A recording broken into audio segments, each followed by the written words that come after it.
With the new COVID variants in the news, I was recently asked a few times, okay, a lot of times, why so many people make the mistake of saying OMNIcron instead of omicron. Well, why people say OMNIcron instead of something else. Usually the framing is, why do people mispronounce it? What is wrong with them? Today, I'm going to explain why people sometimes say OMNIcron despite ostensibly knowing better, but also why it's not so much a mistake as it is the result of regular, normal, everyday processes of linguistic change. I'm Dr. Taylor Jones, and this is Language Jones. Don't forget to like and subscribe, and turn on notifications to be alerted when I add new videos.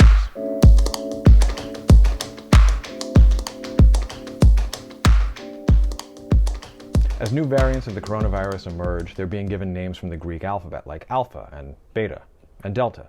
They skipped nu because it was, well, extremely confusing to people. The new variant of the novel coronavirus just doesn't roll off the tongue. If we're talking about the Greek alphabet, there's actually two letter O's, little o and big O. Big O is omega because mega is big.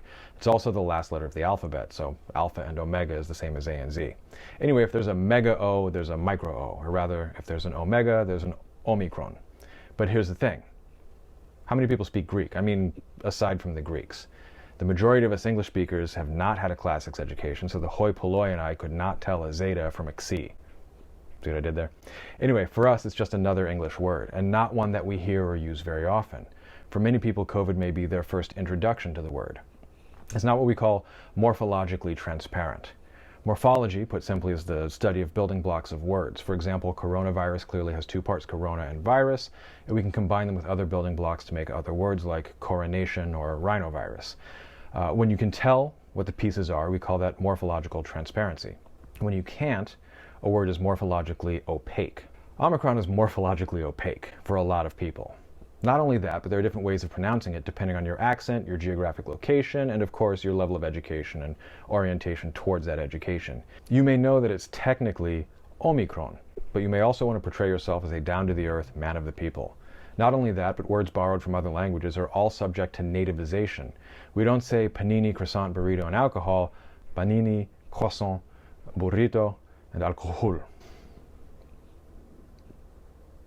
was a lot harder than I thought it was going to be to switch among 4 phonologies.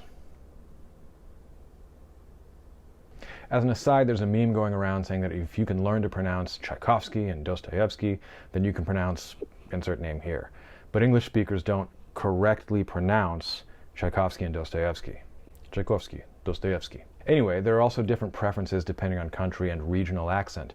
Omicron for the British, for instance, while Omicron is dominant in New York. How do you say it in your accent? Leave me a comment below.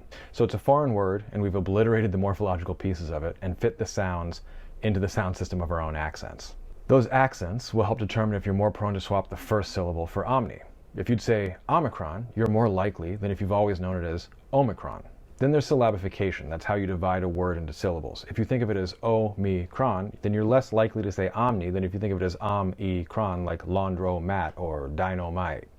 If you have the first two syllables as o and me, then you're not as likely to slip that n in there, since mni is not a syllable that happens in English. It could, it happens in other languages, but it doesn't happen in English. Finally, there's the phonological neighborhood. There are plenty of words in English that start with the Latin root omni. Omniscient, omnipresent, omnipotent, omnidirectional, omnibus, the origin of the now shortened term bus. See also taximeter for taxi. As I told my friend Danielle, writing for The Guardian, omni is everywhere. Get it? As for Ami, I can't think of any words that start with that. I asked around, and the best I got was when my through and through New Yorker wife thought for a minute and blurted out, "What about Armageddon?" So we get Omicron, or Omnicron, from the fact that it's a morphologically opaque foreign word borrowed into English and nativized across multiple accents in a dense phonological neighborhood overwhelmingly filled with omnis. There's one more thing, though. Calling it a mistake is a little short of the mark, just as it would be wrong to call toodaloo a mistake. I was particularly tickled when I was recently interviewed on Australian radio, and the host asked me, why are people getting Omicron so wrong, do you think?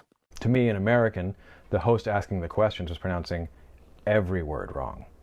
That's because 1, there's no inherent God-given correct way to pronounce things, and 2, our ideas about right and wrong are from explicit linguistic ideologies taught to some of us in school, and from a sort of us versus them mentality where people in our speech communities are right and have no accent, and everyone else is somewhere between strange and wrong. Add to that the fact that we do all sorts of social construction of our identity and how we choose to speak, whether we say OMNIcron or omicron or omicron, will have an effect on how others perceive us. We constantly navigate that as best as we can, but then there's also a question of how much effort we want to put into it. A newscaster will care a lot about whether they say the word correctly, where that means both native and educated, and these are sometimes at cross purposes, whereas I might want to downplay my ivory tower nerditude and speak like a regular person, either out of ease for myself or to make others more comfortable around me. I think in general, most people saying Omnicron are not intentionally adding that in, and most people, when asked about it, will think of it as a mistake. But it's also a very reasonable slip of the tongue and one that conforms to patterns of borrowing, language change, and linguistic evolution. If you like what I'm doing with this channel, please like and subscribe. I have merchandise available, link in the description. And if you like these videos and want to see more of them, please think about supporting the channel. I'm going to start a Patreon, which I'll link in the description as well. If you have linguistic questions, I would love to hear them. Leave me a comment.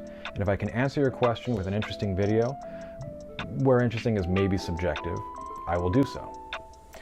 Until next time.